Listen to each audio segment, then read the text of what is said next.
नमस्कार सहज रोषेई चैनल को आपण मानकु बहुत बहुत स्वागत।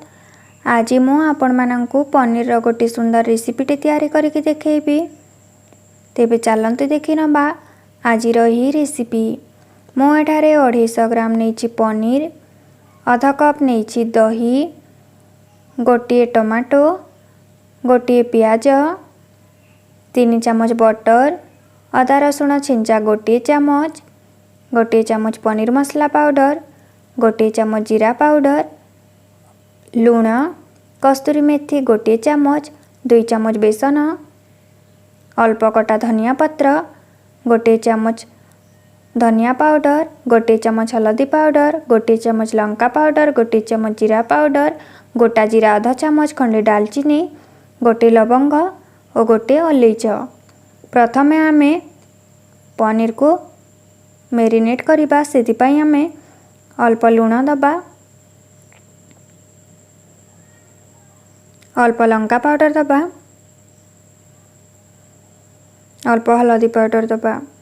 एबे आमे एई सब को हाथ साहाय्य भल भाबरे मिसई नबा, जेपरी पनीर रे भल भाबरे मसला लागी जिवो। देखंतु भल भाबरे मिसई नेछि। एबे आमे याकू साइड रे रखि दबा। तापरे आमे गैस ऑन करिकी कढ़ाई गरम करिबा। कढ़ाई गरम हे गलानी। एबे आमे एथिरे बेसन को दबा।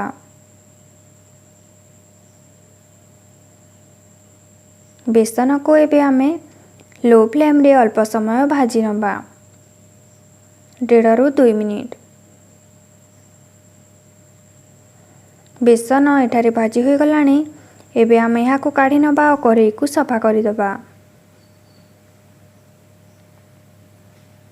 देखंतु मु कढ़ाई को सफा करी गरम करी देछि।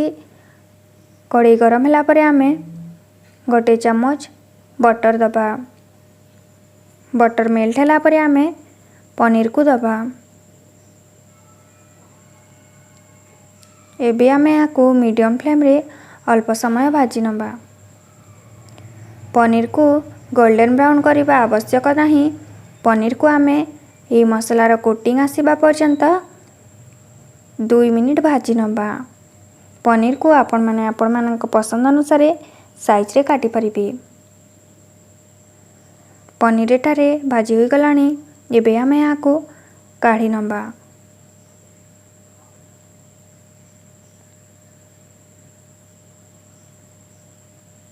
देखंतु पुणी सेही कढ़ाई रे आमे 2 चम्मच बटर दबा। बटर जगार आपण माने तेल किंबा घिओ मध्य नहीं पारिबे। तापरे आमे गोटा मसला दबा, ताको भाजी नबा।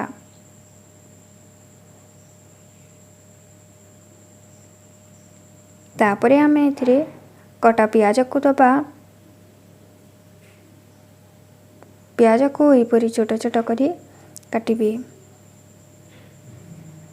एबे आमे प्याज को अल्प समय भाजी नबा मीडियम फ्लेम रे।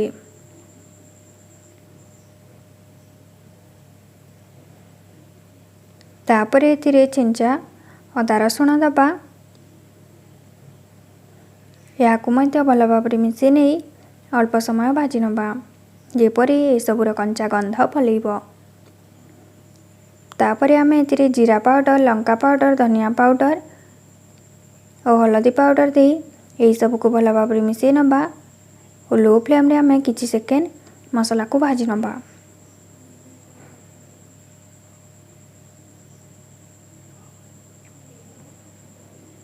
देखंतु मसला एठारे भाजी हो गलानी। एबे आमे टमाटो को दबा, अल्प लूण दबा। टमाटो ऐड कला परे मसला रे लूण ऐड कले टमाटो जल्दी सॉफ्ट हो जाय थाए।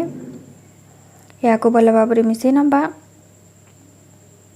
टमाटो को आपण माने चाहिले पेस्ट करिके मध्य देई परिबे।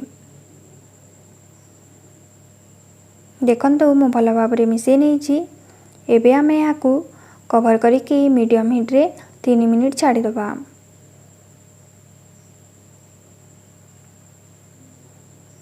तीन मिनिट हो गलानी। एबे आमे यार कवर कले याकू भल भाबरे मिसई नबा और एपरी चामच साहाय्य आमे टमाटो को मैश करी नबा।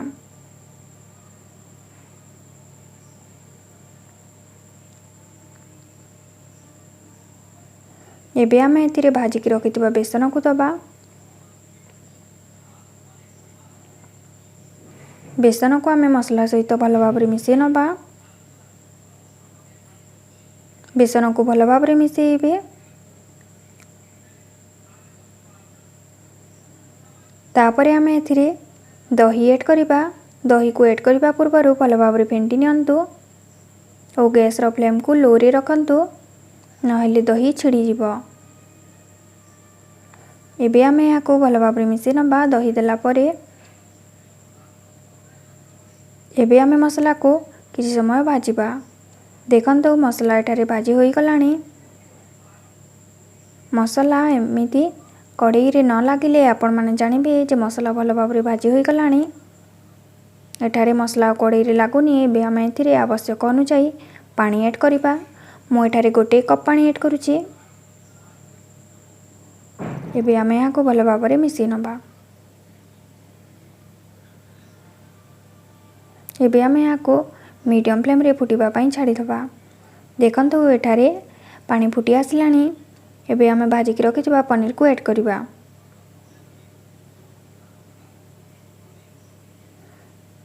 स्वाद अनुसार लूण ऐड करिबा। एबे आमे याको भल भाबरे मिसेई नबा। एबे आमे याको कवर करिकी मीडियम फ्लेम रे 3 मिनिट छाड़ी दबा। 3 मिनिट हो गलानी। एबे आमे यार कवर कले याको घांटी नबा।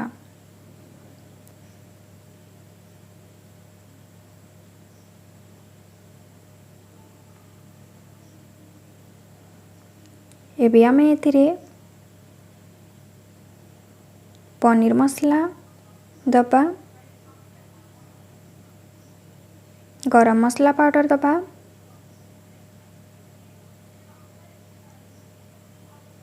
ओ कस्तूरी मेथी दबा। ए सब को आमे भल भाबरे मिसेई नबा।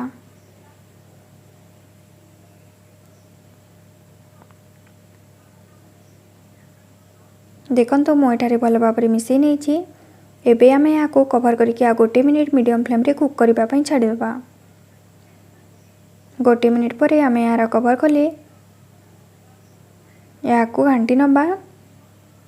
देखंतु बेसन दबा द्वारा ग्रेवी एठारे केते सुंदर हेछि। एबे आमे एथिरे कटा धनिया पत्र ऐड करिबा।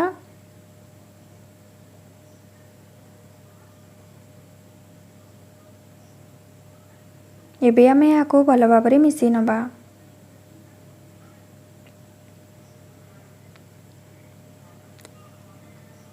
आपण माने एमिति पनीर तरकारी रे थरे बेसन देकी निश्चय ट्राए करिवे। पनीर मसला एबे खाइबा पे प्रस्तुत हो जाइछि। एबे आमे गैस रो फ्लेम ऑफ करि नबा। देखंतु पनीर मसला एठारे खाइबा पे रेडी हो जाइछि। याको आपण माने रोटी, परोटा, पूरी किंबा भात सहित खाइ परिबे। आशा करूछि आजिर एही रेसिपीटी आपण माननकु निश्चय भल लागिथिबो। केमिति लागिला आपणक मतामत कमेंट बॉक्स रे निश्चय देबे। जदि भल लागिथाए वीडियो को लाइक शेयर करबा को भूलिबेनी। चैनल को सब्सक्राइब कला परे पाखरे थिबा बेल बटन रे प्रेस करि नेबे, जा द्वारा आगो को आसुथबा नुआ नुआ वीडियो रो नोटिफिकेशन आपण माने सर्वप्रथमे पाई परिबे।